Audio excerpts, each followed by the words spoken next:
এই ফেরেশতার নাম ইসরাফিল। ফেরেশতার নাম সবাই বলেন। এই বিশাল ফেরেশতাকে 3টা হুইসেল দেওয়ার জন্য আল্লাহ বানিয়েছেন। কয়টা? সবাই বলেন। তার ডিউটি হচ্ছে 3টা হুইসেল দিবে, হর্ন বাজাবে 3টা। গাড়িতে সামনে জ্যাম হয়ে গেলে ড্রাইভাররা কি করে? হর্ন দেয়। সে একটা হর্ন দিবে, একটা হুইসেল দিবে, একটা ড্রাম বিট বাজাবে।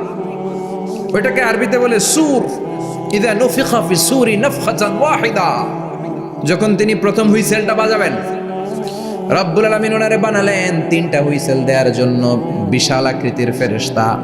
এই ফেরেশতাকে সৃষ্টি করার পর থেকে 2 ঠোঁটের মাঝখানে হুইসেলটা নিয়ে ফেরেশতা আল্লাহর আরশের দিকে তাকিয়ে আছে।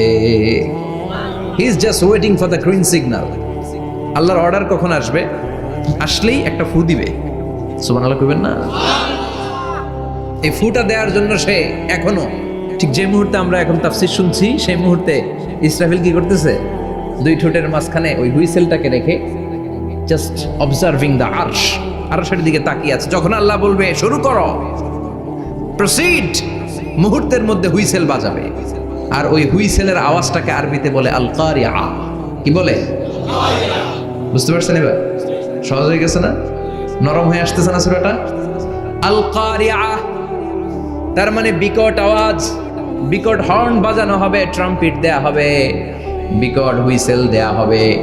এই আওয়াজটা দুনিয়ার দপ্তরির ঘন্টা বাজানোর আওয়াজের মতো না। এই আওয়াজটা ট্রাকের টায়ার পাংচার হলে যে আওয়াজ, ওইটার মতো না। বৃষ্টির সময় বজ্রপাতের যে আওয়াজ, ওইটার মতো না।